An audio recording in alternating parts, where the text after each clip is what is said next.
The check in is a live, topic based stream where real people share real moments and the lessons that came with them. We pause, reflect, and check in with ourselves and each other. No pressure, no perfection, just presence.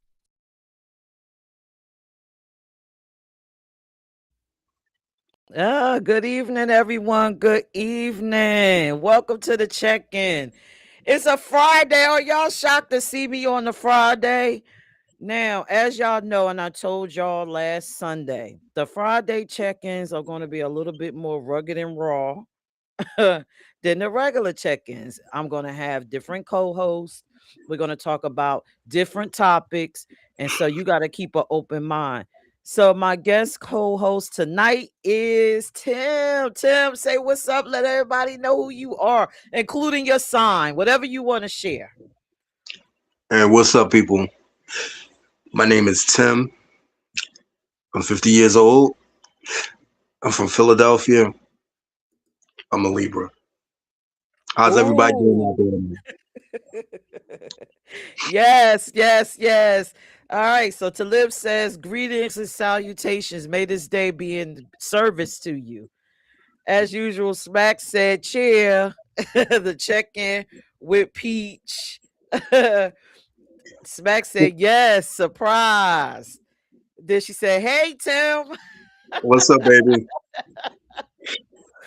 So tonight, we're talking about your type. The topic is on this Peach edition of the check-in is F your type. Because we know, we come up, we grow up with all these misconceptions when it comes to dating. We write out our whole list and we decide that we want this specific type of person. And then what actually happens when you get them? So I just want everybody to take a moment to think about what your type is exactly, the physical traits, the emotional traits. And before we actually have the conversation, we're going to do like we typically do on the check in, and we're going to talk about our week. How was your week, Tim? How was the week? What did you do? Well, I've got a few projects coming up, and I need a larger place. My small business is expanding, and in the midst of all this, my asset reflux has been jumping off like crazy this week. So if it sounds like my sound is going in and out, it's actually not. I have like silent hiccups along with my reflux. So my apologies. But even with that small struggle today, this week has been a productive week. Okay, Exhausting, cool. but productive. Oh, okay. Yeah, that sounds like my week. I have been totally exhausted. I don't know who told my old ass that I can work from 7 to 11, 2 and 3 days a week. Like, what is wrong with me? I don't even know how I survive. And it takes an hour to get home. So we're talking about really from 6 to 12. I mean 6 to 11, 6 a.m. to 11 p.m. So I gotta Mm. get there at 7 and then I gotta get home by 11. And so then you talk about shower, everything else, and then you hitting the pillow around 12 and getting back up at 5. So how in the world am I surviving doing all of that? That just sounds ridiculous. So that has been my week. I also been planning this show and also working on my mobile app. So I'm going to put the QR code up. Please get to that mobile app. I am still working on it. It is fire. It's going to be a lot of, like I keep telling you, a lot of behind the scenes stuff that's going to go on within it. Now, Tim and I will have some behind the scenes stuff tonight. So, what that means is you will watch this show and then I'm going to cut some channels off, and me and Tim are going to have a deeper conversation about our topic. And then I will place it inside the mobile app. So, how is everybody else tonight? Let me know how you guys are. And please share this live. Let us know that you are watching. Let a friend know. because this is going to be a great topic. And of course, I know this is a Friday and y'all not used to seeing me, but it's okay. So we're about to go through our laundry list of type, what we like. What we like. Tim, you want to go first or should I go first? Um, it's either or. I mean, my type might surprise people. So I go ahead and jump right in it. You know, Okay. as a younger man, I wanted shallow things. I wanted that teeny waist and that perfect booty and them little teeny nice, them slim thick thighs. But as I matured, my type became anyone who's, let me take that word back. Not anyone. It's not like that. It's not that easy. It became more geared about the personal, how it feels when we're around each other, how we receive each other, the vibe, the reciprocation. How much of a friend that we can become to each other outside of the physical. Not saying Mm, that the physical doesn't matter, but the physical is not number one anymore. Because let's face it, in 2026, you can get the physical damn near anywhere. The physical is like Burger King. You can have it your way. But to meet somebody that you actually dig their company and they don't get on your damn nerves after 20 minutes and y'all can have a meaningful conversation and the things that you say doesn't trigger them and make them feel attacked and vice versa, that is what turns me on at 50. mm. Now, I'm not saying that I'm a date a mud duck.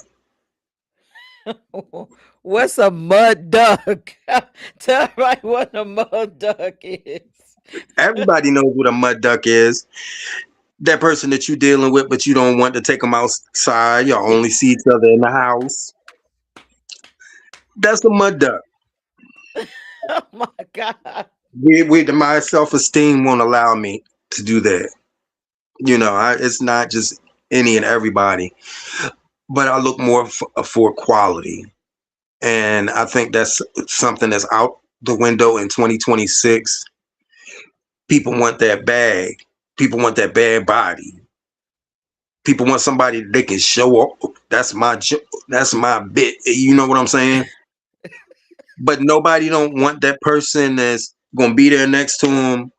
That's gonna be there whether you healthy or whether you sick, whether your pockets are full, whether your pockets are empty. Maybe this is a tight week. Maybe this is a tight month. Those are things that are attractive to me now. It's not about Mm. fat booties and big titties as much anymore. So how about you, Pierce? All right. So let me tell you, my list used to look like this. And Hello, Maybach. I see you looking. All right. So my list, right? And it's gonna sound dramatical. And it's so funny because now once I say it, I'm realizing so many people fit the bill of my list. So number one thing on my list, the guy had to be dark skinned. Like if you were light skinned, you was automatically out the running. Like, get out of here. I don't want you. Number two, and this is dumb. I don't even know how I even function with this in the dating world. You had to be between 5'8" and 5'11". If you got past 5'11", I, I maybe I might let you get a look, but you can't get to 6 feet because then I don't want you. I don't want you. It ain't gonna work. You gotta be between this size because in my mind, I figured out how to find the best penis possible in this range. For you. Oh, for me, because that's where the penis was in my mind. The person's between 5'8", but yeah, this is where the penis is. So I gotta find them in there, and I need them to be highly melanated.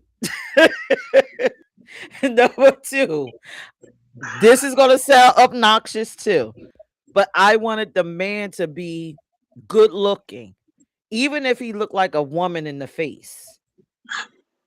So I would be like, yo, when I would talk to a person, and back then we had them big ass phones that's on the wall before the cell, like, yo, do you look like your mother? And what does your mom look like? Okay, you might be my type. So when you say pretty, are you talking about pretty boys, or they actually had facial features or facial structure that resembled a woman? They have facial structures that look like a woman, Hmm. or Okay. they had a nice looking man face. They had to be nice looking in the face. Right. You couldn't look like Shannon Sharp because then I no, no. I'm sorry. Shannon Sharp is not good looking to me. I'm sorry. Yeah. Hi, Audria Hines. Thank you for tuning in on TikTok. But yeah, you had to look really nice in the face. Like you have to have an attractive face. Like your face had to be asymmetrical. And I guess that was the only way I could explain it. It's like your face is sort of like a woman's face. And then Okay. you had to have like a nice voice, not too deep, like it sound like you got a tennis ball in your mouth, but not too light where you sound like a kid. Right. This is a long list, right? It's just a ridiculous list. And then you couldn't be too skinny, but then you couldn't be too fat either. So you had to be in the middle. Uh huh. This guy, I know you like what? No, because I was the only male growing up in a house full of women, and I've heard most of the stuff before.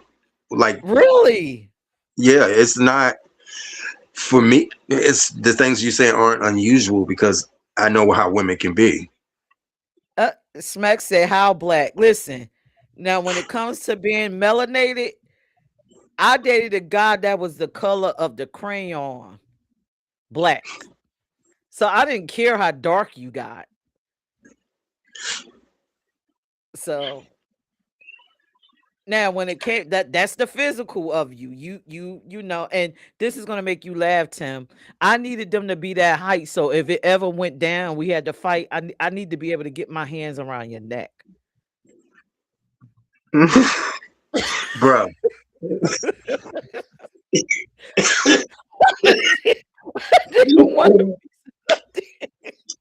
Trying to punch the air or jump up. No, I need your right here. I gotta get you right there. Not a hard lift. This I got you. So that's why I can't be over 6 feet. Things are coming. It's making more sense. It's making sense, right? It's making sense. It's making sense. And his feet had to be medium. He couldn't have like extra long feet or really small feet, like too tiny for his body. It had to work together. I've heard the too small thing, but my sisters love big feet. I don't. If your feet look like if you walk it and your feet turn the corner before you, I no, it's not going. It wouldn't have worked back then. Wow. Okay, Peach. It's a lot. It's a lot. And as far as personality wise, I love fun and funny. Like you have to make me laugh. You have to be very adventurous. I do Mm. like you to have some type of intelligence. I want to be able to talk to you. Um, you had to have a high sex drive. I was thinking like the blackness and the melanin would make you have a high sex drive in my mind.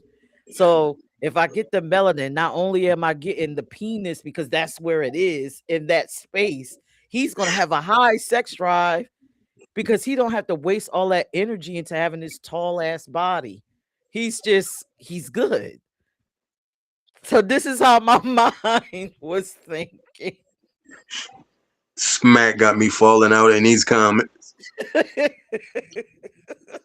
And your Smack got me. hair, I didn't care how your hair is as long as it was neat.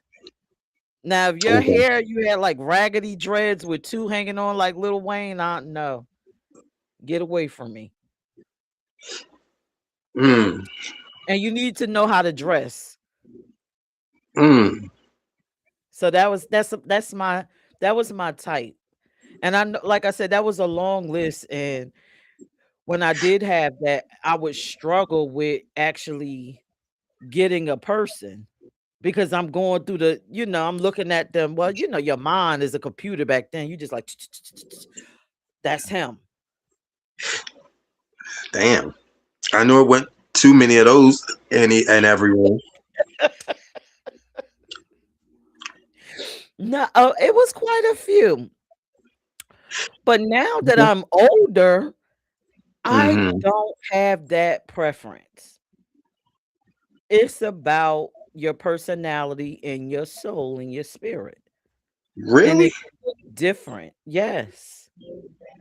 Because After all of that. in 2026, it is so hard to find a somebody that don't have a ridiculous list as long as they damn arm. That's the first. That's the first and the foremost. It's also hard to find somebody who comes even close to having the things that they would require somebody else on these ridiculously long lists. Now, my thing is, everybody's entitled to their preferences. Everybody's entitled to their wants and their likes. But if you ain't got a pot to piss in and a window to throw it out of,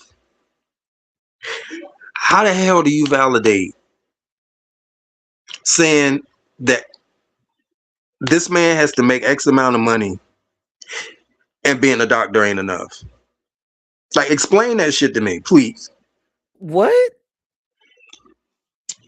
Like, as time is going on, I'm seeing all that, and it's mostly women, but it's not just women anymore that have the ridiculous expectations. And look, I grew up on welfare. My mother used welfare to raise us. Right. So when I say this, I'm not turning my nose up at welfare. But if you getting stamps and you getting section 8 and you don't get off your ass to go to work at all. Right. Why does this man have to have so many things in order to be with you when the white man giving you everything you got? So why you telling this black man that he has to make X amount of money? When you dating him, he's got to pay for you and your kids. Is we showing up to take women on dates? You walking up to the car or the truck saying that I need $250 for a babysitter. Those ain't our kids. Like, Wait a minute. Y'all be paying for a babysitter? Well, maybe that's that woman's no, type. Like, no, they be paying. I'd be damn if I'm paying for a baby for kids that ain't mine. You knew about this date for 2 weeks. You're not gonna wait until I pull up and tell me you need $250 for babysitter because I'm gonna pull off and tell you you damn sure do. It's real different out here, and I've been single for so long because it's hard to find my type now. but your type is so I mean, I don't know.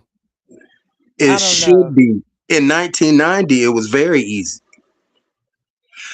But in 2026, everything that was up is now down, and everything that was down is now up.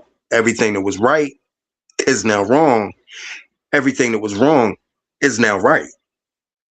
And finding those basic, simple things are not easy Mm, anymore. And I'm having a hard time now that my type is not based on physical and material things. I'm having a harder time finding my type.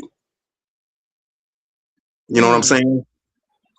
mm. So as a Libra, you need like that intellectual stimulation, right? You have I to do. I've had too many sexy dummies in my life. oh, sexy dummies. I am done. Look, I well, am done. outside of the bedroom, they don't have much use. They just basically arm candy. A sexy dummy. I mean, it might sound ignorant. It might sound rude when you pause and you think about it, just scratch your head for 2 seconds. That's what they are. Beyond the sexual, beyond the physical, They're sexy damn dummies. sexy damn dummies. Can't conversate with them. They ain't gonna be, they ain't gonna be the one to bring up a bright idea or offer a solution to a complicated never a sexy dummy. They don't do that. Everybody in the chat, what is your type? Share your type with us. Let us know. What was your list? What did it look like? And are you prepared to say fuck your type? Because it seems like me and Tim have already said fuck our type because it's just not lining up. And you know what's funny? I'm looking at you, Tim. How tall are you? 6 foot. Look, you I'm might six you foot. would have been my type. I'm I'm just six not foot. realizing that. You could have been my type. No, I'm 5'11".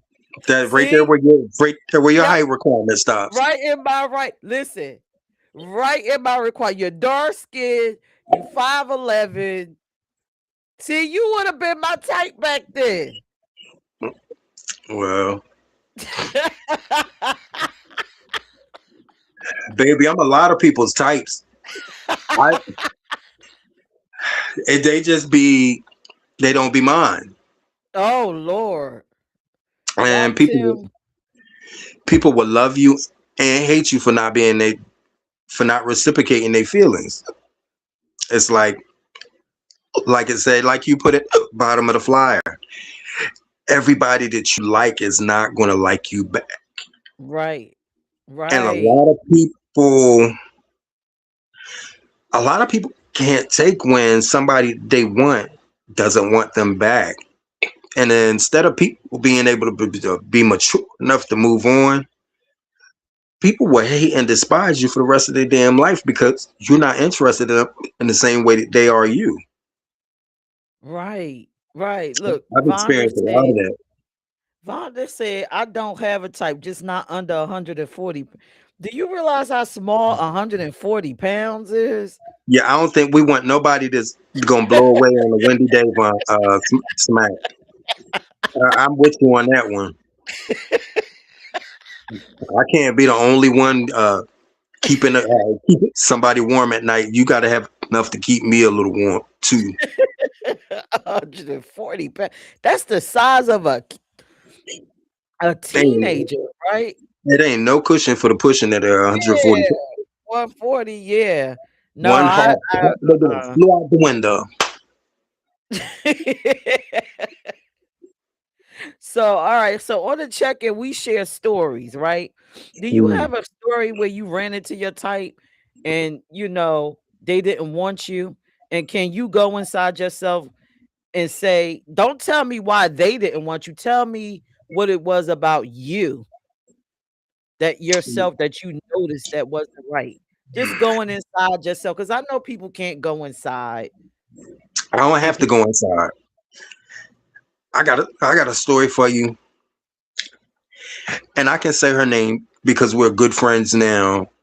And this was in high school. I'm just gonna say her first name. There was this girl. Number one, she wasn't I'm from Salisbury, Maryland. This girl was from New York. So just that about her made her kind of exotic. Because we in the middle of the country, and it's the city girl with the slight accent, and she got the MC like haircut, and she's stepping out of LL Cool J around the girl video, and I worship the ground.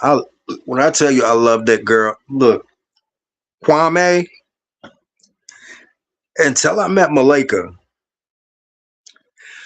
I thought that line that Kwame said, "And only you drink your bath water." I thought that was the nastiest shit until I met this girl, this one fucking girl. I would go up to her house. Her mom didn't always let company in the yard. She was standing in the door. I would talk to her from the fucking sidewalk. That was a 25-minute walk. And I couldn't even hold her hand. I was to her from the sidewalk. She 30 feet away talking to me from a door. So, as the school year goes on, I mean, until I got to like my sophomore year, I was like 150 pounds. Like I was a slim guy. My nickname in school was Skelly. I can't even imagine you being that slim. Oh, baby, snap into a Slim Jim Slim. And as the school year started advancing, we went from middle school to high school, and she wanted to be around the jocks, the varsity basketball team, the higher ups, the people who came from good families and had money. And it wasn't nothing wrong. It was nothing wrong with those things, but at that particular time, I didn't fit into any of those groups. I was just a dancer. And I had to watch this girl for 3 years fall in light of love with every damn body but me. And it was hard to stay her friend because I knew I had been friend zoned and I was never going to get past that. Wait a minute. What was your approach? Like was you all subtle and Libra like me? Let me just hang around over here by her and she's gonna notice me. I was too polite. I was too afraid to be too aggressive. I was just too nice. And she wanted a bad boy. She wanted a job. I didn't become that guy until later in high school. So yeah, that it was a humbling experience because it was parts time. It was different points in that I was just like, well, fuck it. I'm just not gonna be her friend no more. But it was like, damn, but damn, that's my late nigga. Fuck, what you gonna wait from that for? Like, you gonna miss your chance? And then I literally had an angel on this shoulder and a devil on this shoulder, and they would argue all the time over this one girl. And mind you, I had so many other girls that actually were into me, that would follow me around, always wanted to be in my face. And I couldn't see none of those girls because of this one girl who absolutely did not fucking want me. So, I mean, it's a humbling experience. But one thing I can say is I didn't switch up on the girl. I didn't start being nasty to the girl. I didn't become the girl's enemy. I didn't start slandering her behind her back, because that's the dickhead shit that people who really can't take rejection do. I didn't do all those things. I just acknowledged my place in the friend zone and got over my feelings. It took a couple of years, but by senior year, I had this shit licked. Okay. Okay. And she was just your type. You just sitting there watching her. That girl was everything, bro. Malika was everything, bro. Like, look, everything about this girl was just thorough. And then Like she around 50 and she done picked up a little maturity weight, but she's still thorough. It's just I don't know. She just got that. She got that That young it Angela Bassett factor. vibe. Yeah, she got the young Angela Bassett vibe. She's thick, but Oh. everything just fall. Just ooh.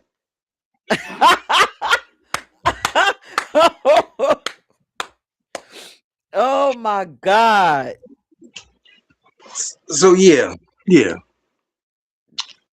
Look, That's the one that stands out. stands out to you. See, Vonda said 3 years and you ain't get no other cat. Of course I did, but it's a difference between getting the cat you can get and getting the cat you want. That you want, right? She said, "I think I know who you talking about." That's funny. We from Salisbury. You is only one girl running around Salisbury with that name. So you if you know I'm a Laker, you know exactly who I'm talking about. But she's married now. That's why I didn't mention her last name, even though she ain't thinking about she didn't think about me then. She ain't think about me now. But I had it bad for that lady. I ain't gonna hold you. Mm, mm. So I guess it's my turn. So listen, y'all. Oh my God. When I was in high school, it was this beautiful. I don't know what the hell he was, but this boy was beautiful. Huh? He was so beautiful. He was beautiful. You could have put a wig on him and he would have been a bad bitch. Like men would have wanted him. He was so beautiful. Let me tell you.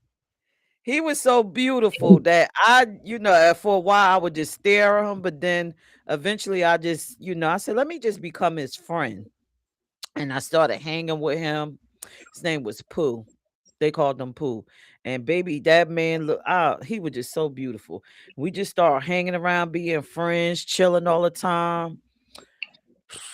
Why these group of girls wanted to jump me? Like a whole 20 women got together because they Over thought me and him was together because we was hanging with each other as friends. They wanted to jump me. This how good this boy looked. damn. Dark skin, little nose, had a little mole right there. He had like the long looking hair and it was curly and perfect stature.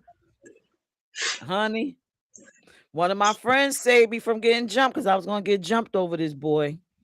So anyway, we was friends, and then one day he was like, "Well, we hanging around each other, or whatever. And I don't never see you with any other boys. You think, man, you might want to get together?" And I'm thinking like, "Oh yeah, we could get fresh. Oh yeah, we could get together." But this boy wanted to get together and be boyfriend and girlfriend and just talk. And so I just kept harassing him because he looked so good, and I wanted to set it off. I wanted to set it off. And what messed up the whole thing, Tim? Oh my God.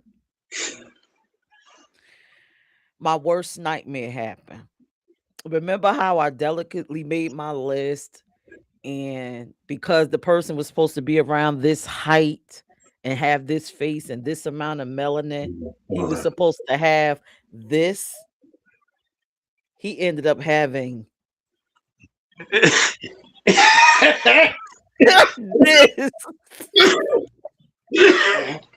Hey, Lord, he had this. Okay. Well, I guess that blew your theory all to hell about the And height. it smashed my theory all to pieces. It totally just destroyed everything. It took me out of my delusion. It just destroyed me. And so at that point, it made me say, fuck my type, because this couldn't be happening. He was perfect. And you know what? Now that I'm thinking about it, at this age, maybe he could have been a trans man. I don't know. Because I haven't seen a penis like it was so small that you couldn't even do this, like a like you had to get it like this. Damn, mine was bigger than that in elementary school. It's That's a babies bigger handicap. than that. Yeah. That's a handicap. He could get a check for that. So I'm like, is maybe in my ignorance back then, maybe he was trans and that was a clitoris.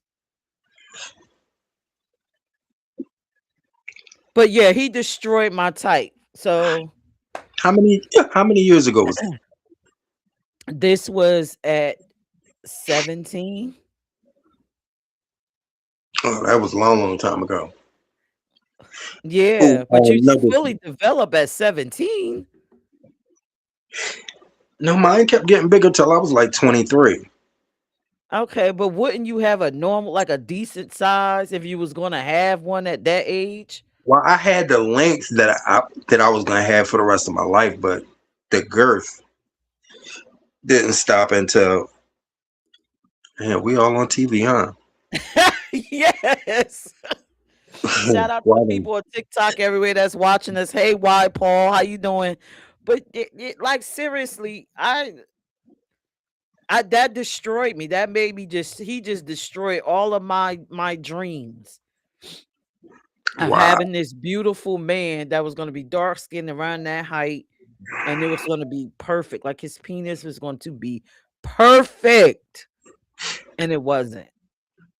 Sorry, Pooh, if you watching this, I am so sorry. I never told anybody up until this moment, but it was Okay. just I gotta ask. Okay. Well, I got a story similar to that. This is how I found out about women's pH, the pH balance, and odors. Have you ever just thought somebody was just perfect? And back then we used to go through the courtship process, and we didn't have sex right away. You might not have sex until like 5, 6 months in, sometimes 8 or 9 months to a year. And during that time, you develop friendship as well as the relationship, and y'all become close, and you're not making wedding plans, but you see yourself with this girl for a minute. You ain't looking for nobody else. Shit, I was always looking at other people. I think that's human. But I wasn't thinking about nobody else. And then when you finally get to it and you unwrap that package, then you got to make an excuse because they talk about sit down air. Well, her fucking lay down air damn near laid me the fuck down.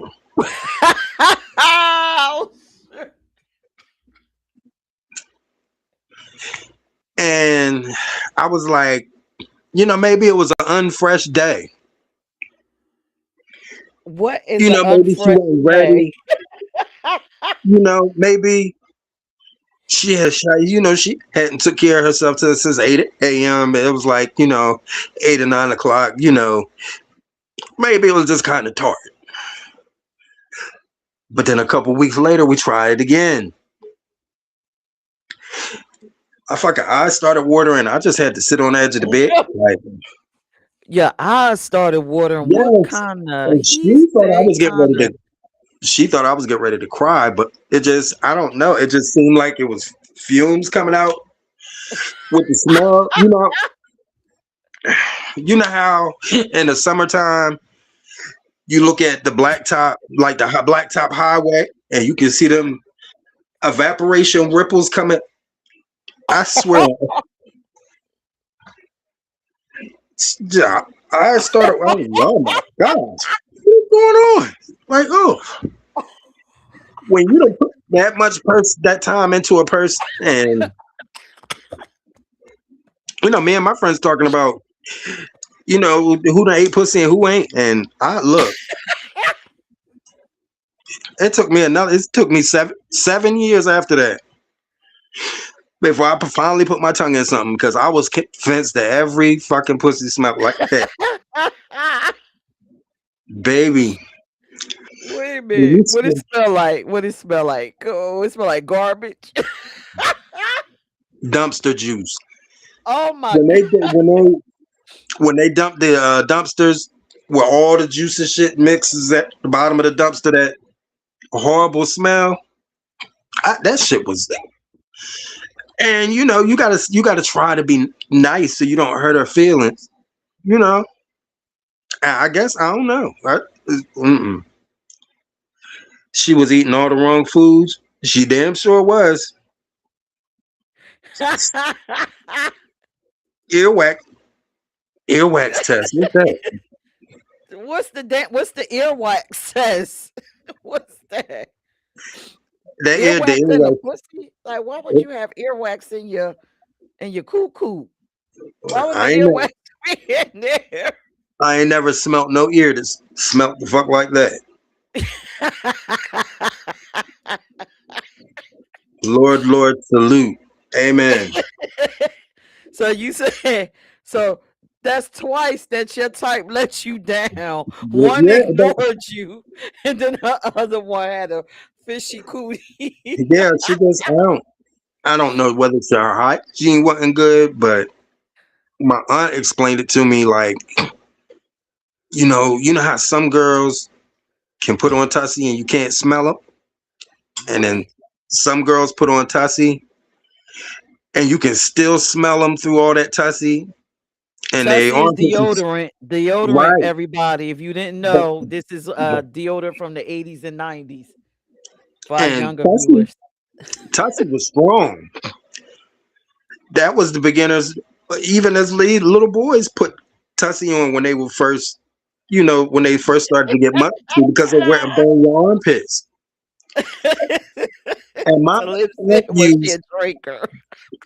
she used Tussie to break it down to me to why that girl smelled like that. She said some girls are so strong they even the Tussie don't help. She said, well, that's how that girl's little Nene was. Even with the Tussie, it could stop the odor. But that didn't explain to me what caused it and why.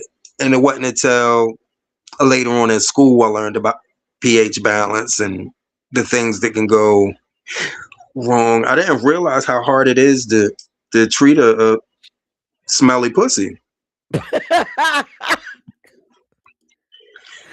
Here's what falling out. This is my anguish. These are my life stories. Yeah, I'm That's it. falling down because it's like, what in the hell? Talim said, was she a drinker? Was she drinking? That's why She her wasn't shit. old enough. She wasn't, bro. She wasn't old enough to be a drinker yet. That's why I was so confused. We was kids. We was teenagers. We wasn't like sandbox, but we was teenagers. She wouldn't. Oh my god. So, all I, right. I didn't like the fast girls or the easy girls. I like the girls who came from disciplined households. So she wasn't out there doing all kinds of crazy stuff like that. So maybe she wasn't taking a bath because a lot of women aren't taught to soak the cootie cat. Maybe she Well, wasn't what taking a bath. well, maybe she was taking run by showers because wasn't no water hitting it. A run by shower. Yeah, She just she running through and running jump out. in and jump out. Dump in. Jump in, jump out, jump. Because no, wasn't no water spending Damn. no time up in that area. Yeah, that's Yeah, a just definite fuck your type moment. Fuck you. Oh my god. yeah. Oh my god. That's wild. I thought my little penis story was yeah, like his balls was bigger than his penis. So, my type really I ain't never seen nothing like that before. You And ain't I ain't smelt never nothing like seen that it before either. again. She I'm smell like getting raw mad thinking about sewage. it. Dumpster juice. Oh my But- god. Oh And I'm not the my type god. that downs women or anything like that. But that was an experience, bro. That was traumatizing. Mm. Well, when it comes to my type, another story that I have, oh my god, he was such a beautiful guy too. And his penis was just perfect. It was perfect. It it was I ended up going to the hospital perfect. And the lady and the lady told me, listen, sweetheart, you should probably not mess with him. Mm. But I did it anyway. But I eventually got accustomed to it.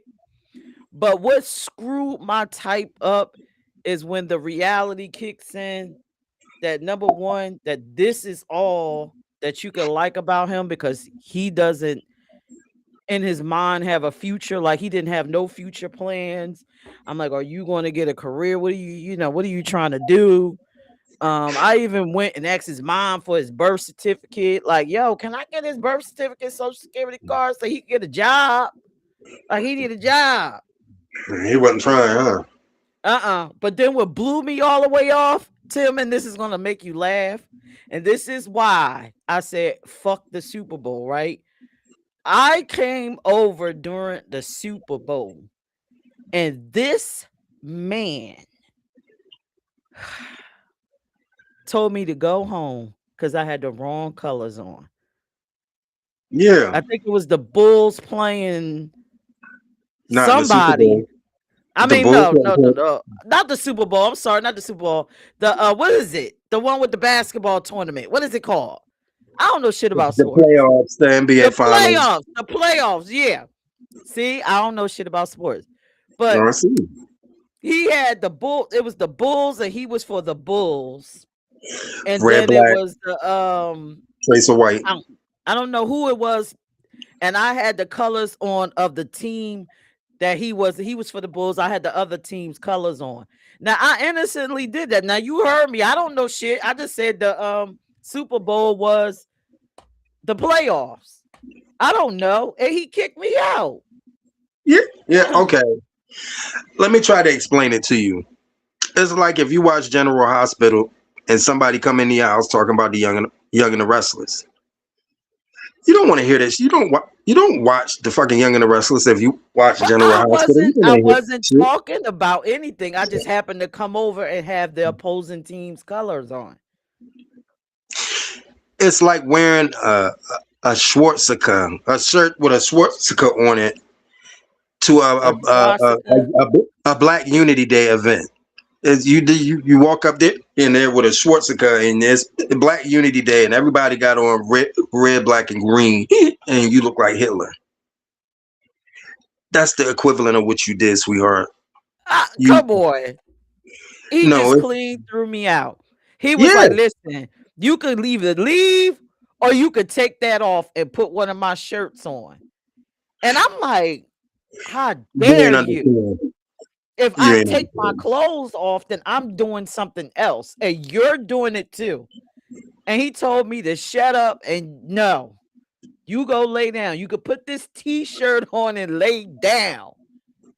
And so I left. I got friends that are married couple, and their teams are rival teams, and they don't speak to each other for a couple of days in their house. You know, after their two teams play against each other, it's like if you're not in the sports, you're not going to understand that. That's one thing that I would like. That's part of my type. Women who like sports, or women who can tolerate sports. I don't like That's sports. that's part of my type. I can watch the sport with you if you rub my back while we watching it. I can try to do that, but no. So that was probably the demise of our relationship and he was my type. Like he was physically just like Hmm. perfect. But that piece right there, and then the whole birth certificate, me trying to get it and all, No. And Yeah. that blew it. Yeah, well, if he wasn't trying to work, yeah, yeah. Devonda got a team.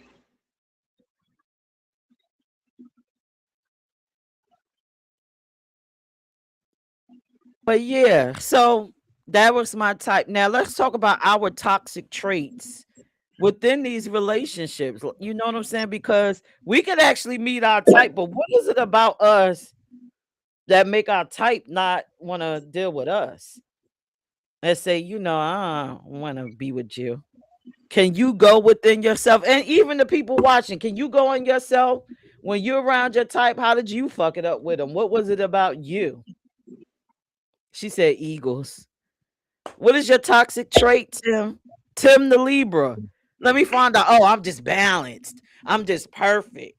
Oh, but I'm not, and I know I'm not. It's like this. I was raised by my grandparents, so any and everything is not okay.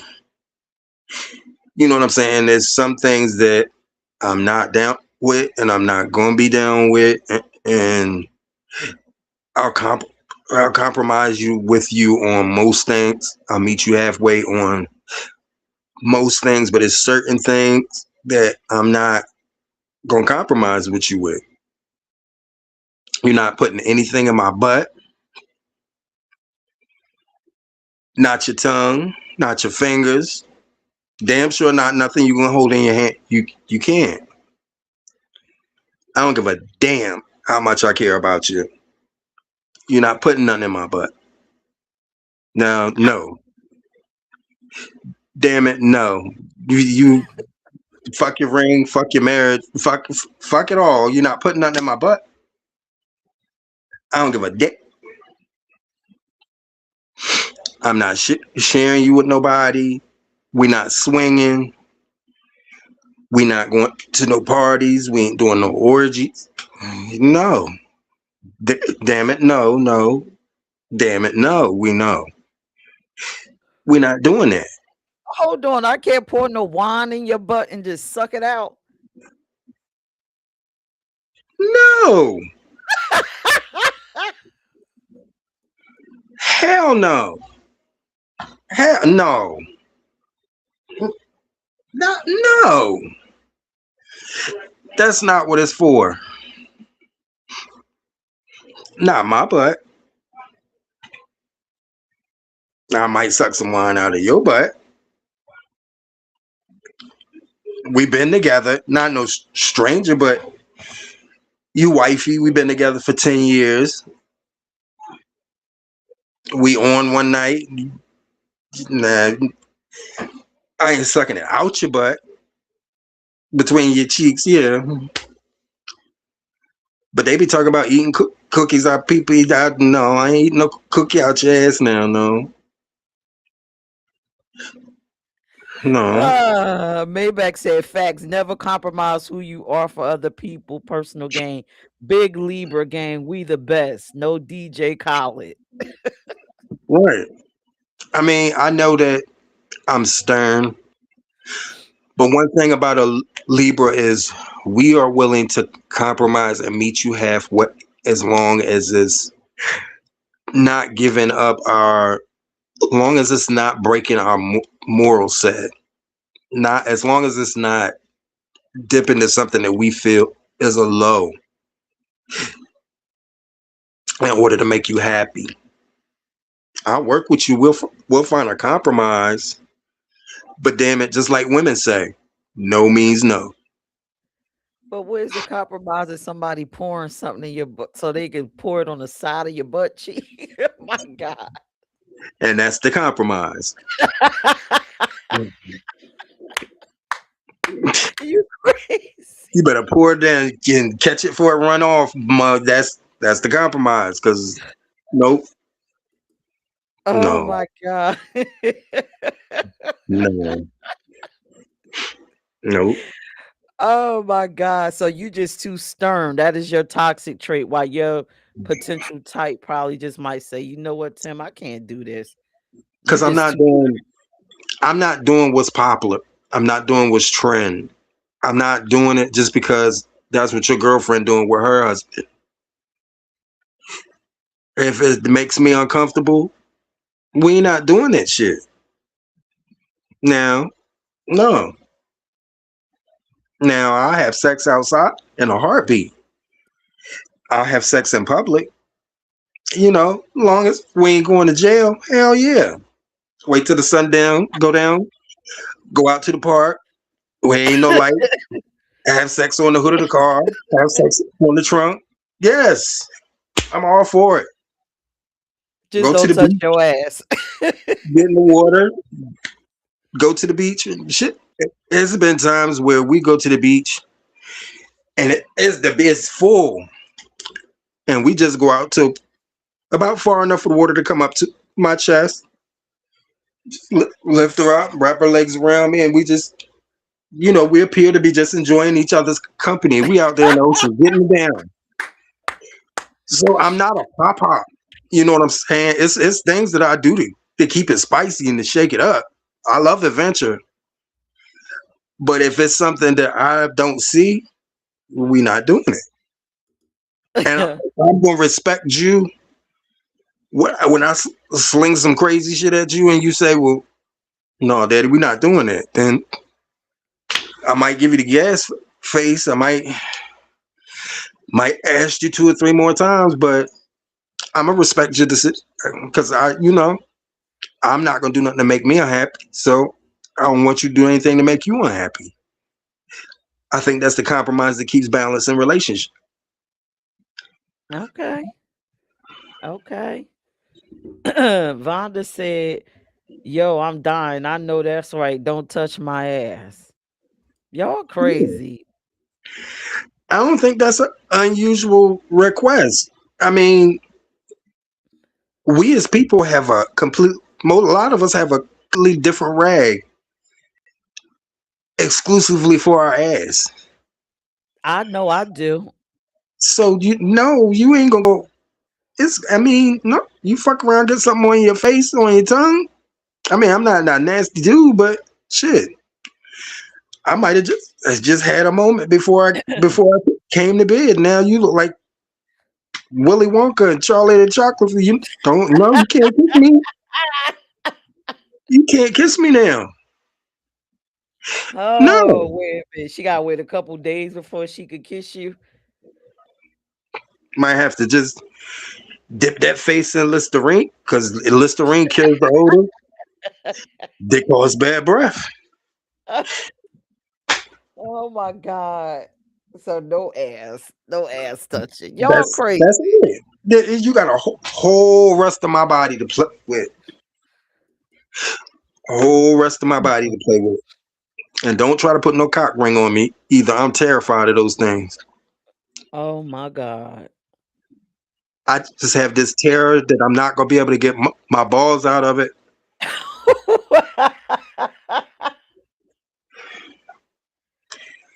I'm afraid that I'm not gonna be able to get my balls out of it, and then I'm gonna be stuck for life with this ring around my balls, and that's gonna look crazy. Like when I go swimming in the summer, like what's that unusual buzz? It just I'm scared to hurt my testicles. That's what it is. It might sound crazy, but that's you when y'all get punched in the titties. Do you know how that feels? It's 3 times as worse when you have pain in your testicles. Look. I can admit my fears. I'm afraid of some squeezing, crushing, or hurting my fucking balls. I'm terrified of that shit. Girl, kick me in my balls on the playground. I ain't played about my balls since. Like, You said I don't play about my balls. You crazy. mm-mm. But okay. I want to if I may. Oh, wait a minute. I ain't get a chance to tell mine. Go ahead, baby. My toxic trait. Okay.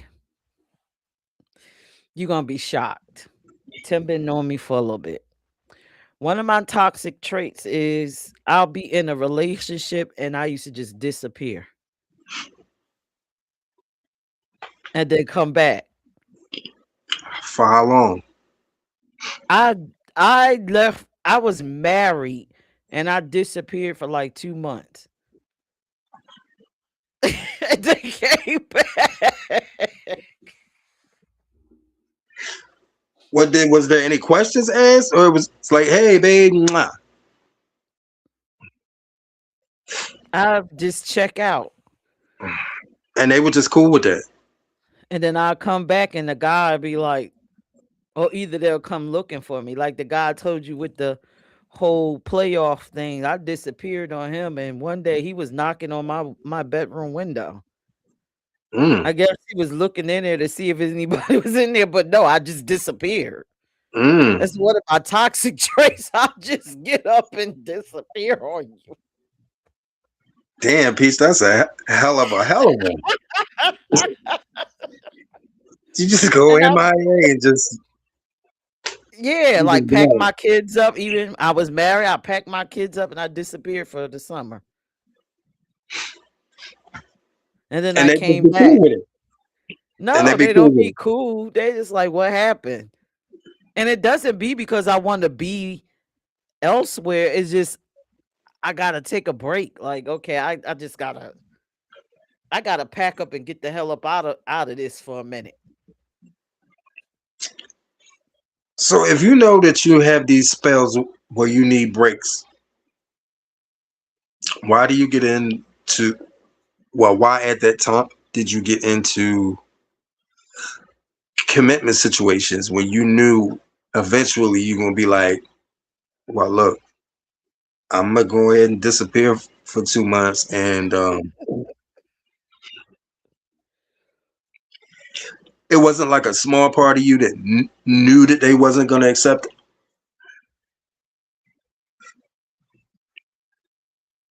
I You just ain't care. check out. Yeah, my brain just check out. Okay, because I have male and female friends that do that, and I never understood why, and they could never really have a conversation about it to explain why. They just like you, I just do. Just check out. And if I don't physically check out, I'll check out in the house with you and stop speaking to you for months. Like not a word. I can't bring myself to talk to you. Is it specific things that trigger it, or it just happens? It sometimes it be the person that triggers it, but then sometimes it just be me. I just check out. It'd be something personal within you that you just go through, and you I don't want just to be click. bothered. Yeah, no, it don't be no, it doesn't feel like anything. You just feel like checking out. Okay. I I can't explain it. No, because this is interesting to me. Because, like I said, I have male and female friends who go through that, but none of them have ever been able to like really verbalize it, like as to why they actually go through that. I don't know. It just my brain just shuts off. So they were aligned. Because Yeah. me personally, I'm like, there's no way in hell that a grown ass person just decides to disappear periods of time, and they don't know fucking why. And you couldn't convince me of that, but you're somebody that I know, and for you to say the same thing, it's got to be some truth to it. Like they actually don't actually completely understand it themselves. No, I don't understand it. Maybach said you, Wendy Casper, the ghost girlfriend. She would disappear and reappear. She damn sure would. Smack said I have done that before. Yeah, I would check the hell out and just start walking and Hmm. this is an interesting show because I'm actually learning things that I always had questions and curiosities about, and I might need to apologize to a couple of people after this show. Another toxic trait of mine is, well, I have a few, and I know it makes people, especially my type, probably want to get out of town. Especially this, like when I get my type, I want to fuck them to death. Mm. Like within the first, it's like the first couple months, maybe 6, 7 months, I just want to screw them to death. So how long does that last though? Is it like a continual thing the whole time you're with them, or it's just when it's new? In the beginning, I try to screw them to death. Like I would love to just do it all day for a That's couple new. days, and then I'll keep doing it and doing it and doing it, and then I'll reduce it down to maybe feeling like I need to do it once a day, Mm. and then it'll kick in again, and then I want to do it, do it, do it, do it, do it. So yeah, I be screwing my person to death, and to the point where they don't want to do it no more. They're just like, "Girl, I can't, I can't do it." Mm.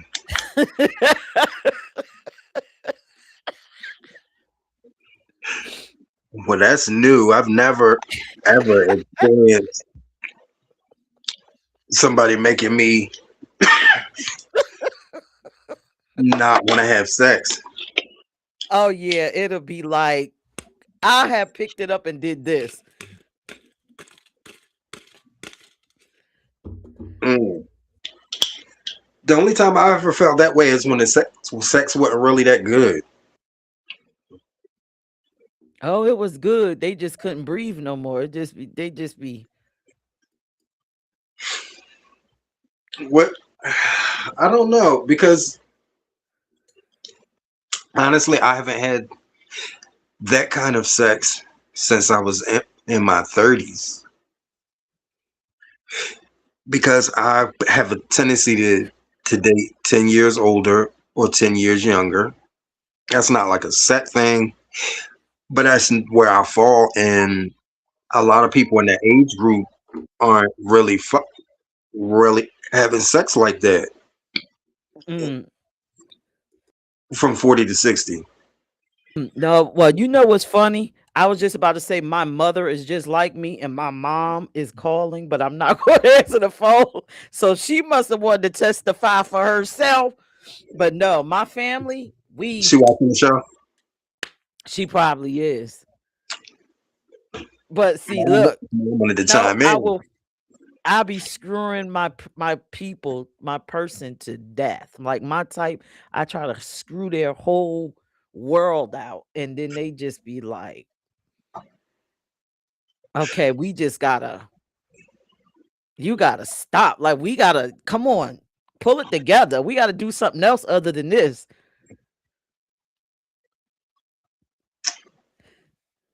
I don't. It's something that I think about daily, because I've been single for a long time, but I don't know if I actually had it, if it actually would materialize for me, if it would stay like that past the first 5 or 6 months. Because I haven't had somebody regularly in so long. Mm. So, and another toxic trait that I have, and you might understand this because you're intellectual, right? I Mm. see people as books, and I like to read every page of your book of life and watch every behavior and learn you and know you and enjoy you. And then once I get to the end of the book, I gotta close it's time to close it Because you know because everything. I done read you already. The thrill's gone. Wow. You know, Pete, you're a real interesting person.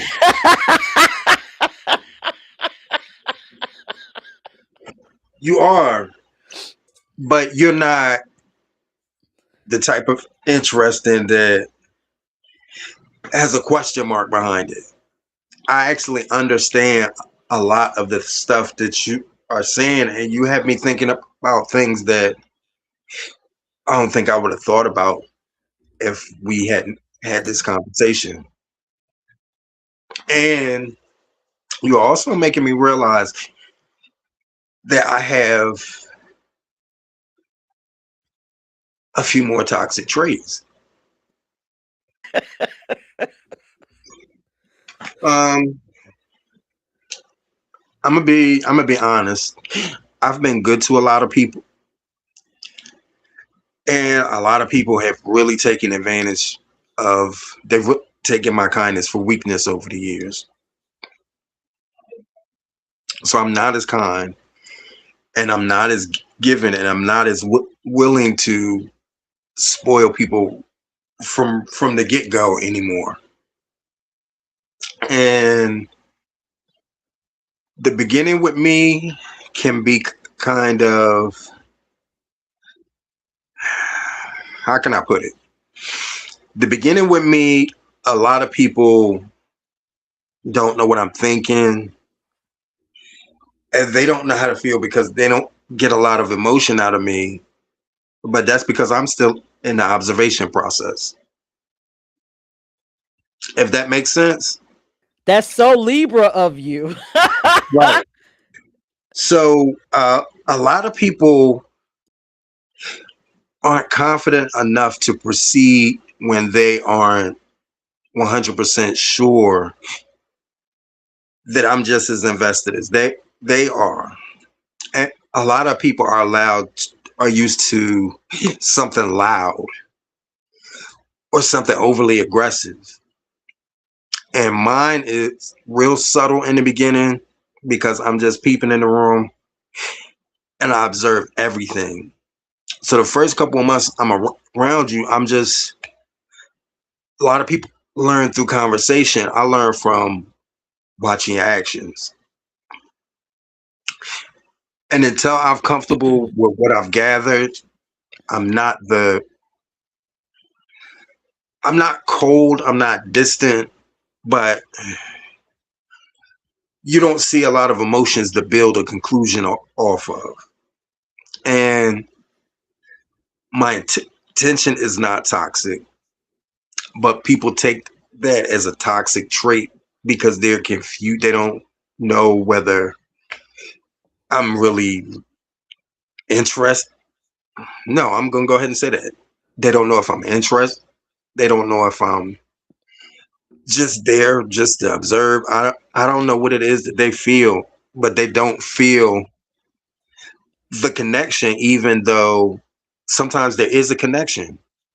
And Right. inside I'm really Twitter pated with that person. I think about them when I wake up. I think about them when I go to sleep. And you know,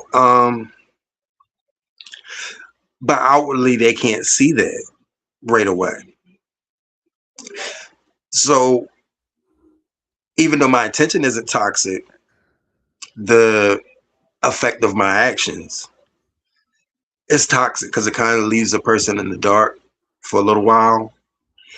And most people are not willing to go that extra mile anymore if they're not sure.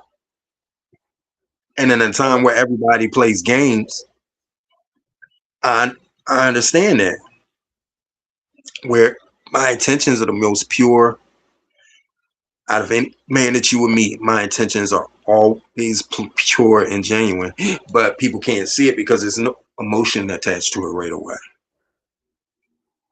I'm listening. I was trying to post in the chat because we're gonna go into the behind the scenes where me and Tim really have a conversation that we don't want to discuss here, but you have to go inside the app to really hear that behind the scenes. But yeah, Tim, that's the you talk about that Libra thing. Libras do that thing where y'all are closed off, y'all are listening to the person intently, Y'all are talking.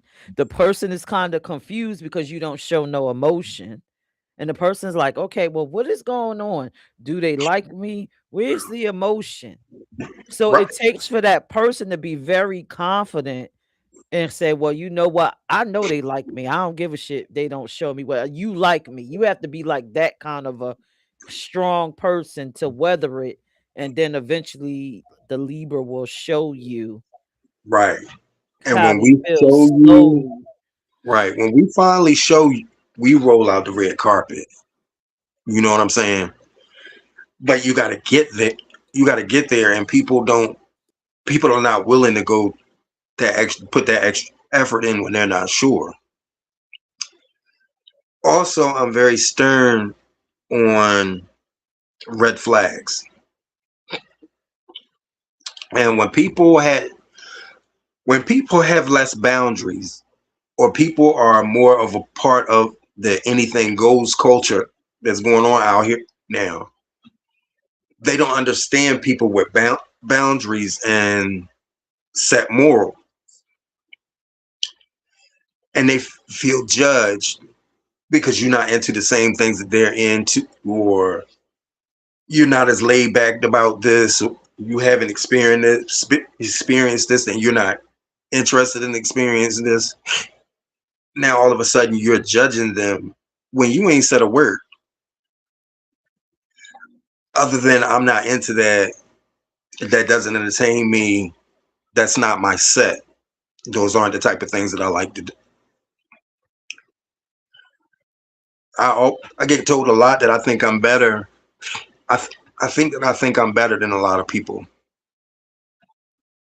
but I honestly and generally don't. I just have limit. I have limitations, but I don't I'm see always, that as better. I just see it as you being yourself. well. I get called bougie a lot, and I don't see that because bougie is somebody that turns their, in my mind, bougie is somebody that turns their nose up at people. Right. I'm one of the most down to earth people that you ever want to meet. It's just if something is not comfortable to me, if something doesn't sit well with me, I'm not gonna act like it does. If that's bougie, then damn it, I guess I'm bougie.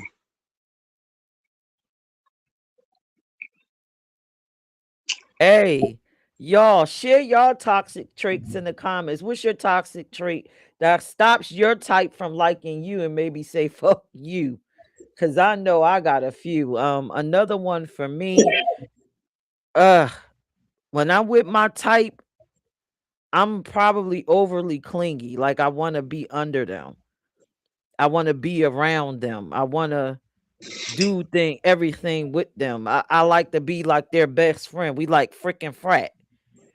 I think you kind of saw me in a relationship like that too. When I'm freaking frack. I like that. Right. And so for some people, I guess they would call it clingy. But I like my person to be my dog, and then when I check out, then I just check out and they understand it and I come back. But that's and then I'm moody too. Like I'll wake up and just be mad.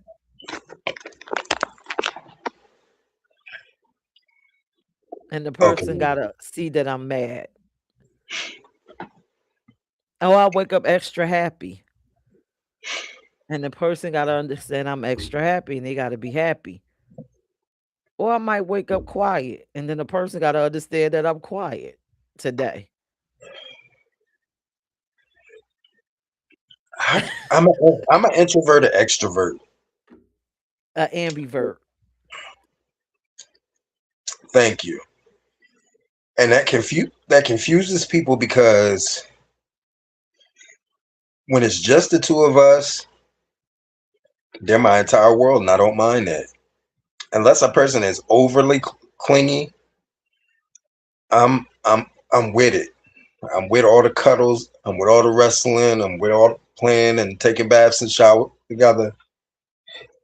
But when I get out in public, I'm not the type of person that's in everybody's face.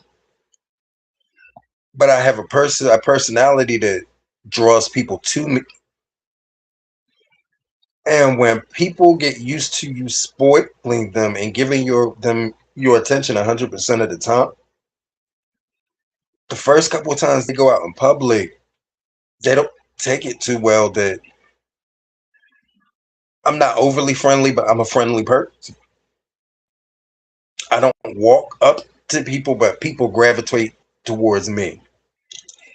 And when people when Libras get in our social mode, we're a different kind of friendly than most other signs. And people take our friendliness as flirtiness. And I ain't thinking about you. I'm just, I noticed that I'm at the just, holiday party. I was raised by my grandparents. I got an old fashioned, Southern kind of friendliness about you, about me. But I really ain't thinking about you. I ain't think about you. I'm done. If I got somebody, that's who I'm with. I don't care how many people's in the room. I don't care how good the people in the room look. I don't care what they drive. I don't care what their bank accounts. When I'm with somebody, I'm with somebody. But people have a hard time judging. People have a hard time adjusting to how friendly I can be in public because they're so used to all of my attention being wrapped around them at all times. Hmm. Not in a smothering type of way, but I have a tendency to put people that I deal with on a pedestal after they get to a certain point with me. It's like I put you up here, and that's it, and that's all. The only person gonna get you down from there is you. I know that's right.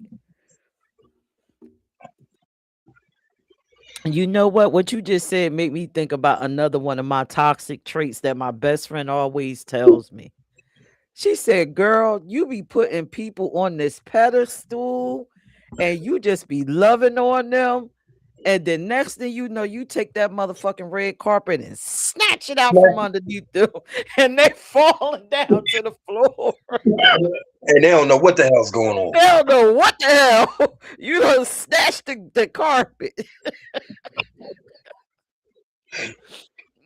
Oh, Now that's how Maybach I can said, be.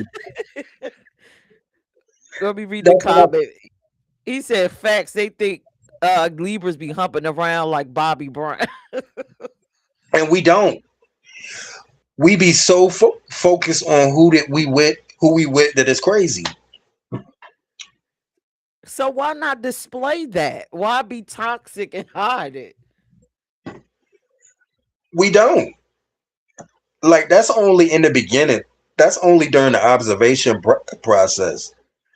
The Once, observation process. yeah, once we don't see no red flags and it ain't no landmines in the front yard and your pussy don't smell like raw sewage, then it's okay to treat you like you just caught it. Then it's okay to treat you like you're everything. You know what I'm saying? But it's a process. You can't give people that rate from the door because people expect that whole vibe throughout the relationship, but they also feel like it's owed to them, and they don't have to reciprocate because all they got to do is show up, and you're going to show out. You know what I'm saying? It's creating a monster, treating people like that from day one, and I had to learn that. It really is. If a person walks straight in the door and you just shower them with everything and they're your everything and they really like take that in as that's all the fuck they have to do is show up. Then your happiness and them pouring back into you, they don't even think about that because all they got to do is show up, and it's the them Mm. show. It's the them. Oh, okay. So I guess what I do is I give you the carpet and let you stand on it, and it could be you. And you're beautiful and you're wonderful and you're shiny and this is nice. And then once I know you, I'm pulling the carpet out if it don't fit. See, y'all in reverse. Y'all don't do all that. Y'all just figure the person out and then give the carpet. No, I put everybody on the spot. Oh, here's the carpet. Woo, be you. Yes. Thank you. Oh no, let me get my carpet back. We have to make sure you deserve that carpet before we even let you put your feet on it. We're not gonna let you soil our carpet with your dirty ass feet when you don't deserve it. So you prove that you Oh, deserve it, then you get the red carpet and the royal treatment that goes with it. okay. Maybe I said facts, Tim. Libras are natural charmers, but don't be paying some females no mind. And why Nikki said raw sewage, ew. And she said she enjoying this show eating her cookies and cream. Huh. Tell Mickey Raw sewage ooh with like 9 E's at the beginning, then 5 W's. Smack said I have ripped that carpet from relationships and friendships. I don't play about me. Right. As you shouldn't. As you All right. shouldn't. So before I open up the link, and we only gonna have it open for maybe 15 minutes because we got to go into the behind the scenes portion of this show where we talk about how we further went out of our types. And in order for you to view that, you have to go inside of my mobile app. And it's inside this whole stream is in the behind the scenes tab. So let me put up the QR code, but you still got a minute. Scan it and download that mobile app because me and Tim is going to share some information that you might want to hear, you might learn from. Um and no, it will not be placed on social media. So, but yeah, so let's round this back off. So Tim, after doing this show, fuck your type, and we just reviewed our type, how we was with him, our toxic traits or whatever. How do you feel? Do you feel like, man, fuck my type? I'm past all of that. No, I just it's like two more things that I want to say and I want to ask the viewers. Okay. Now, I'm going to ask this because we are so adamant to point out the thing that everybody else did wrong in relationships with us. Now, I want to find out who of the watchers can admit things about themselves. So I'm going to ask this question. Why is it when we have a type and we finally realize that our type is not good for us, why do we still keep going after that type? And after the answer that, I have a second question. And when I ask that second question, that's the question that you have to do. You're going to have to be really real with yourself in order to answer it. But the first question is why, when we have a type, even after we realize that that type may not be the best for us, do we still keep going after that type? I'm going to give you an example. Some people just have to have thugs. Some people just have to have that around the way girl with that bad attitude and that nasty ass mouth that always wants to fight. some of us have to have that person. They can't be with just one person. Why, when we realize that these people are toxic, we keep dealing with them and keep going after them with a different face? Your relationships are a different person, but it's the same type over and over and over. Why? Why do we do that? I just dropped a link in the chat for anybody that want to come up and answer that question. I think that's a good question before we go into the behind the scenes portion. But I dropped the link in the chat. Come on up and let us know. Answer Tim's question. Why do we keep dealing with the same type of person even though we know it's not good for us? Why do we do it? I can answer that question for myself. I used to like, not only did the dark skin, all of that I told y'all, that list 5'8", this, that, and the third. I they were thugs, right? Like street people. Like kind of not like really deep street people, but I wanted them to be pseudo thugs. And I dealt with them because I felt protected and I loved that they were respected.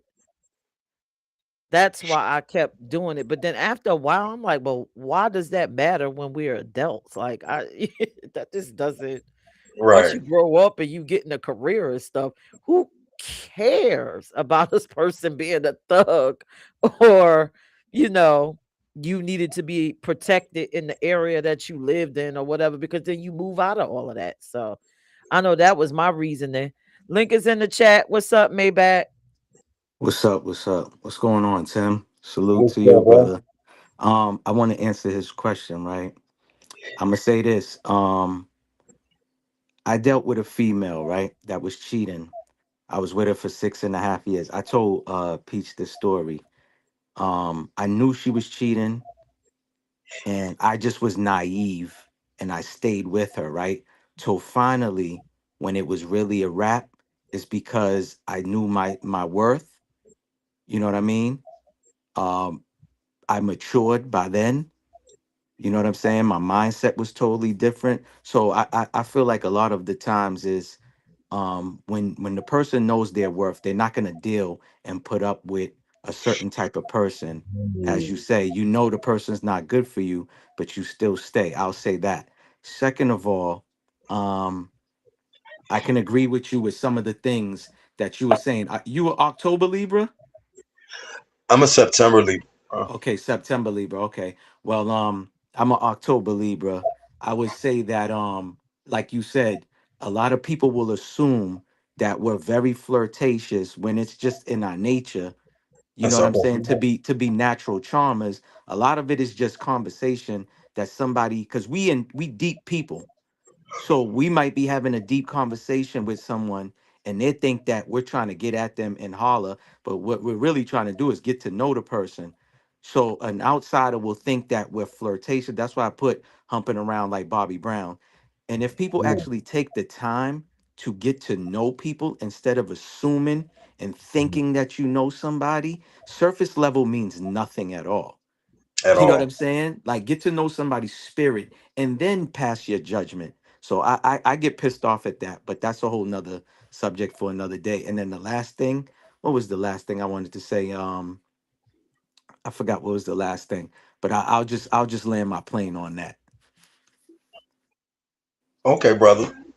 I mean, I feel, being a Libra, I feel you Yeah, 100%. It's like you basically co-signed a lot yeah, of what I've been saying through the show, and you correct. understand Correct, correct. I it. overstand. I understand and overstand. And then there's Right. something that you said, I just remember now, is when Peach was like, why do we act a certain way, when you was like, yo, we'll analyze, or we kind of like, I don't think it's like we're standoffish. We're trying to get to know the person and see the person. Once we see who we dealing with, we let that person in our world. And like you said, Yeah. forget the red carpet, re-rolling out the purple carpet for you. It's all Right. royalty now. You know what I'm Hey, saying? hey. And we big on loyal. And that's another thing too. We're super loyal. So we don't just let people in just like that. It's like you gotta earn it. And I feel like everybody should you know how we're taught that, oh, respect is supposed to be given. 9 out of 10 times, respect's supposed to be earned as well. Mm, You just don't give somebody respect just to give them respect. Like you said, you could be, see, there's two different things too. People get mixed up. You could be a friendly person, and then you can be, you could be cool. You know what I'm saying? And so a lot of things you say, I agree. With like, people used to think I was antisocial, and it's like, no, I'm selective with who I socialize with. You know what I'm exactly. saying? Especially when I know about my energy. Now that I'm a grown man, I'm not trying to share my energy every with anybody and everywhere. So we super, like, we analyzers. That's why we're a cardinal sign, natural born leaders. You know what I'm saying? Deep conversationalist. um you know we could break people down in like a snap of a finger, just asking Hmm. general questions, and we could tell you who you are. And that's not assumption. It's like we're psychologists, you know what I'm saying? But Yes, I'll leave it at that. I'll leave it at my brother, my brother. that. You already know. Have a good What's one, up, bro. Talib? You too. uh That's my What boy. up? I haven't met him. I ain't seen his face, but that's my boy. What up? What up, Mel? What's going on, Talib? What's going Good. on? I'm chilling, man. How you? I am magnanimous.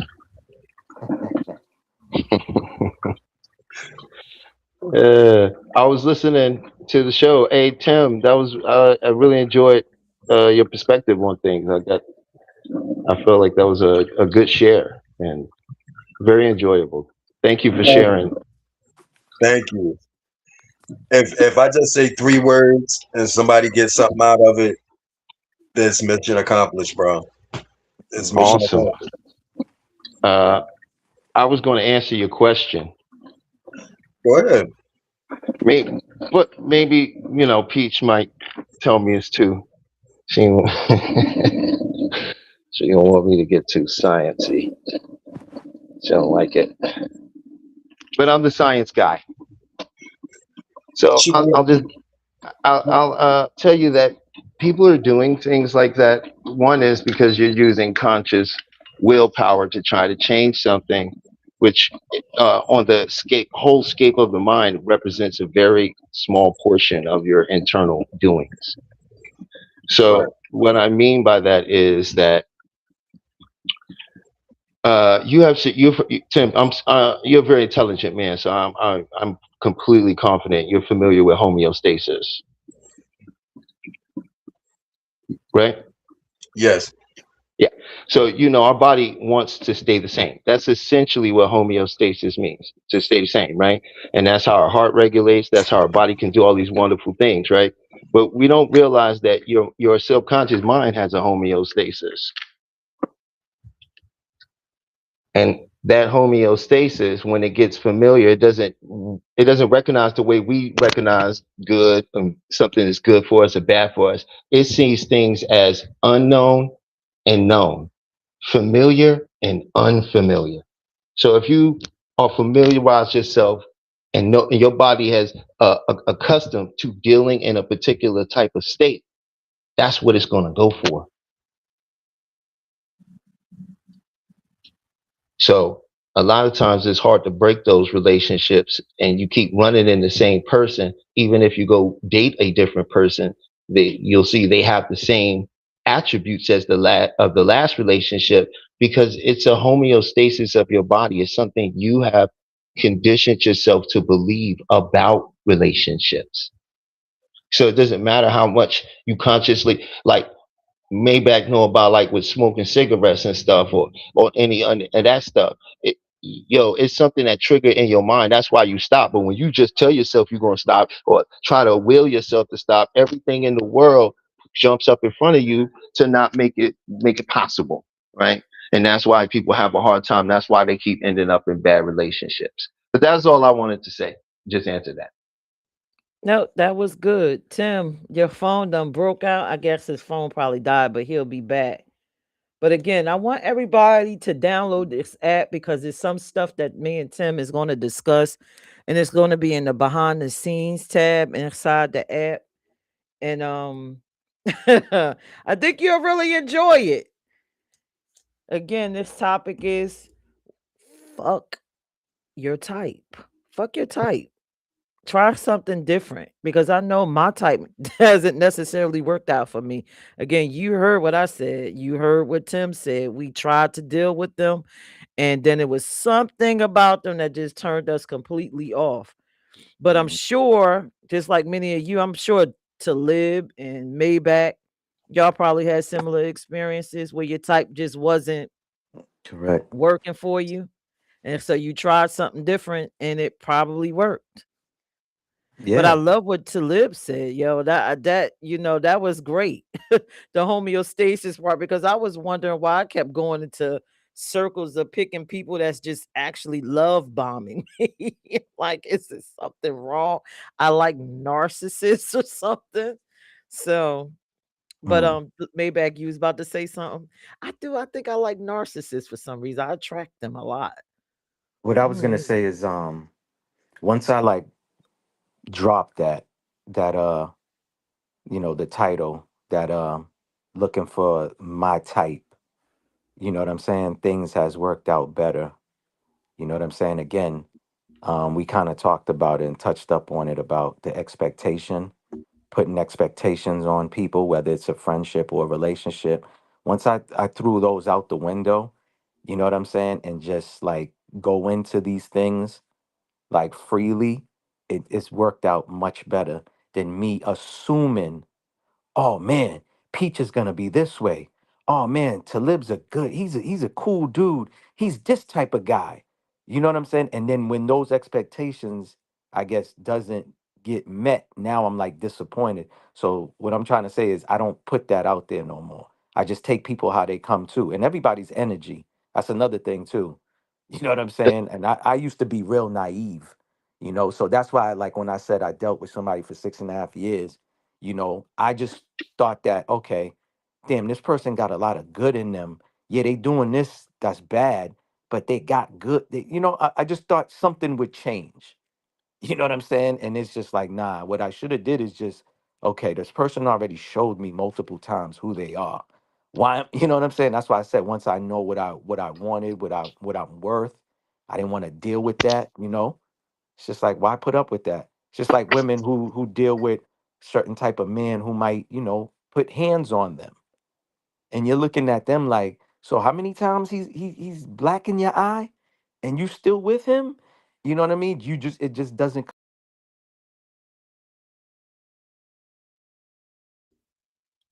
Everybody's just disappearing. Yeah, they did. I guess I'm next to.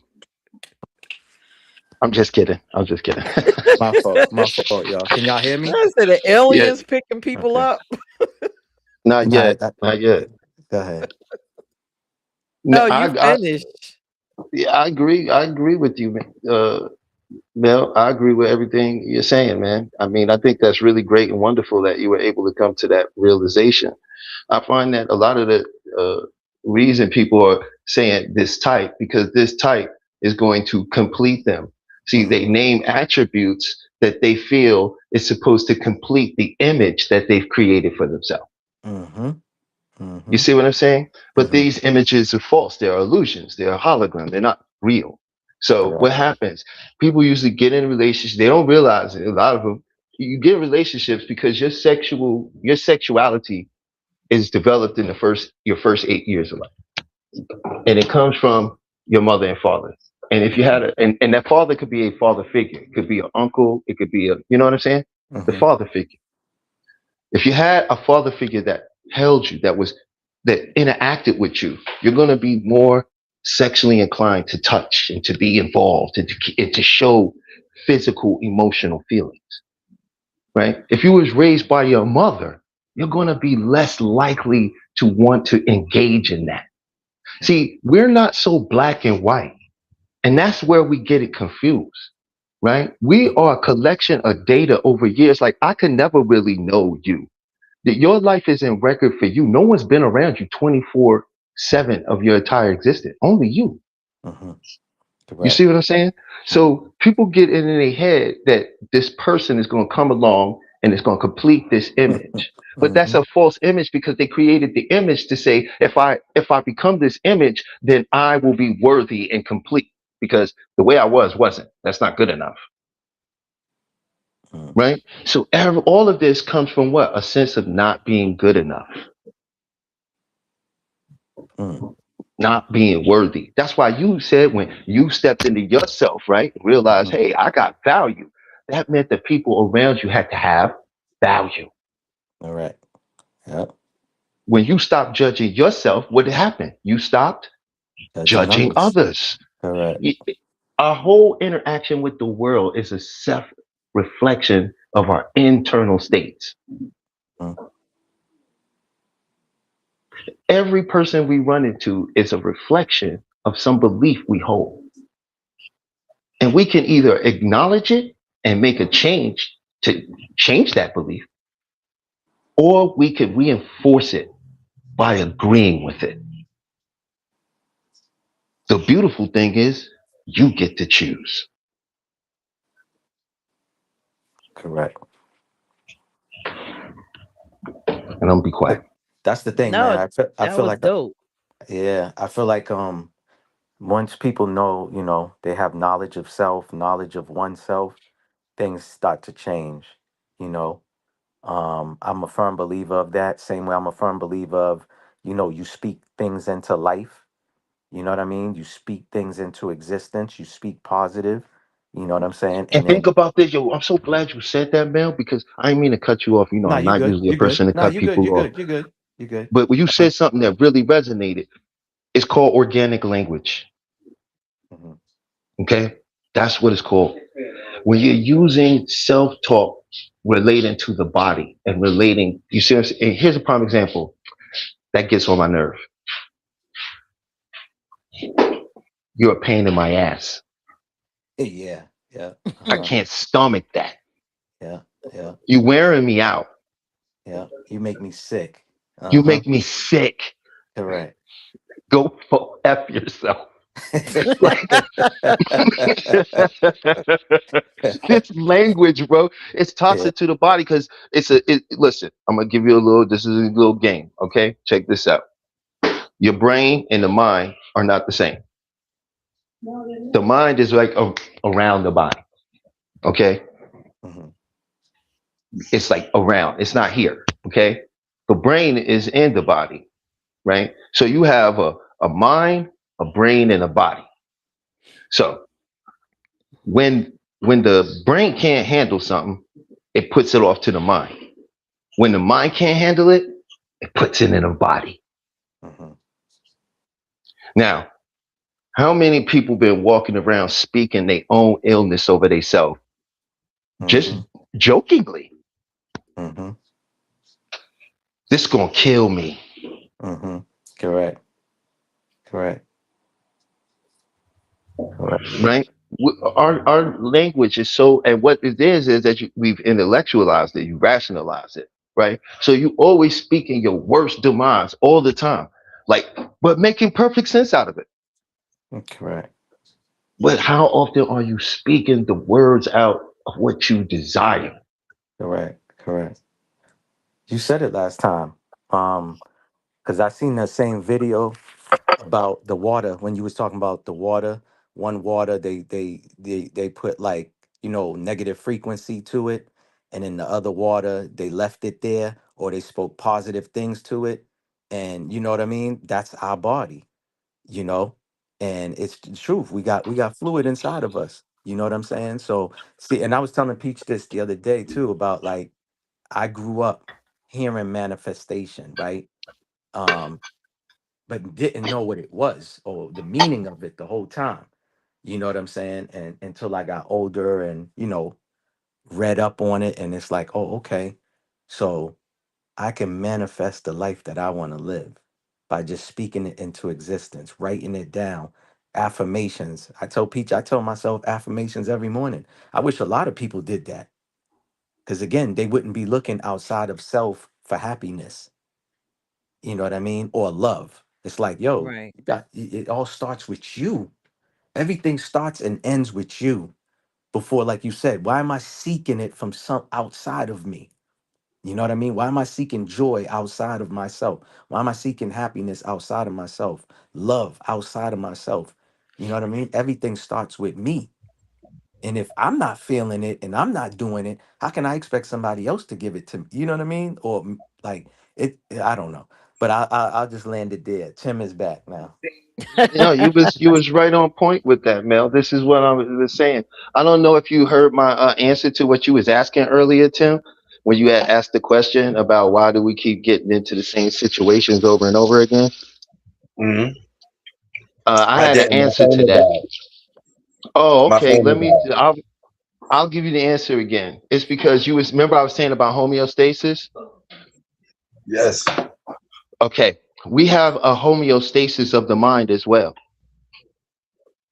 Okay, and in that homeostasis, right, the mind doesn't know, it doesn't understand pleasure and pain the way we consciously register it.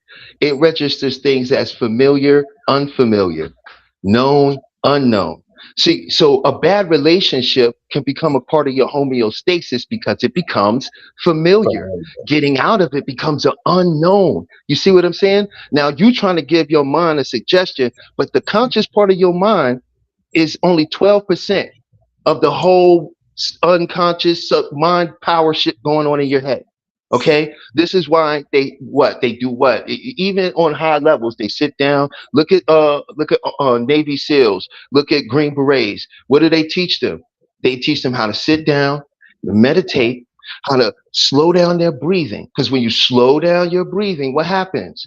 You slow down the rhythmic portion of your brain and you get the two hemispheres to what? Line up. You see Right. what I'm saying? And when that happens, that you have something called a critical mind that keeps everything you know safe. So people can't just come in and tell you, "Oh no, Tim, your name is Rob." Oh, Right. okay. There's a critical filter there that keeps that from happening. Okay. And you can't just bypass it. You can't just tell yourself, I'm going to stop doing this. It doesn't work like that. That's what keeps us consistently who we are. So most people never enter into a mental state or do certain exercises mentally to know how to tell themselves that this isn't working anymore and this is what we want to do now. So because they're familiar with it, when they go, I don't want to be in this kind of relationship. I'm dumping you. I met a new person. They go with them. 2 months down the line, that guy's doing the same thing. Why? Because the mind is like, oh, it's okay. We just come over here, start over. This is our comfort zone. This is you. You might be being if you are familiar with getting upset, running off, and going to your friend's house, and them comforting you. Then guess what? That becomes a familiar thing, and you're gonna find yourself doing that thing because that's what the mind understands. Hasn't been convinced of this new thing. So this is Right. why most people run out there and do the same thing. And then they never taught us about our mind. They didn't tell us that we're mental creatures, that your whole imagination is what's fueling everything you're doing, right? And how you see and think, right? You ever heard of something called NLP, neuro linguistic programming? No. No. It's a system that was created by two professors and well one linguistic genius and he was paid by Andrew Carnegie to go out and study the most successful people in the world and find out what was making them successful, and they found out and created a pattern from it. They used language, right, and neural pattern to create a way that people could get the same results as the billionaire or the rich guy or the athlete. And how they did that was they studied their behavior. You want to do what someone else do. You don't do what you physically see them do. You ask them, how are you doing that? Why are you doing it? You see what I'm saying? And then you get into there. It's just like if you played basketball back in the day. We all had to understand why they was doing what they was doing. That's how we got better, right? Just having the skill is not enough. You have to get deeper into it. So this is why a lot of these relationships, people run into the same thing. And most people are dating their parents.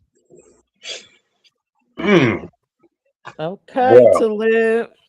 Did that resonate with you, Tim? yeah, it did. It did. He answered my he answered my second question as well, because my second question was going to be, why is it that we can't acknowledge the part that we play in the damage that results from having a type, and continually pursuing this type over and over again after we know it's not good for us. So he answered two questions with one stone, basically. And let me Okay. elaborate on that while we see that. Then I'm gonna go, Peach. All right, I know you gotta go. The reason people keep seeing things a certain way, Tim, and you can look this. It's all scientific facts. You can please never take my word for anything. There's something we do in order to perceive our reality. Okay, we all do it. No one's above it. But some people they rely on certain parts of this more than others, and that creates this off balance thing you see happening in people where they're twisting reality, and you're like, I don't understand how you even seeing it that way. There's three things you have to do to perceive reality. Okay, the first thing is you must distort.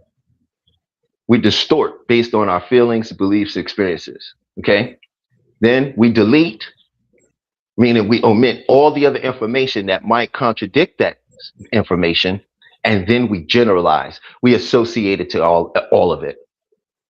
Now you hear this: we do it, I do it, we all do it. We'll say things like, "People don't know how to get along."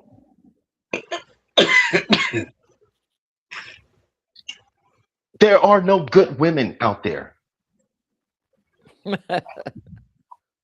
All the men are broke. Right? I can't find nobody. Don't nobody ever listen to me. They'll be saying that to someone, of course. Right? And we do this naturally. This comes from, us being living on the land, being in villages thousands of years ago, when we had to know wildflowers were dangerous to eat or predators could kill us. And you see what I'm saying? These things are still parts of our brain.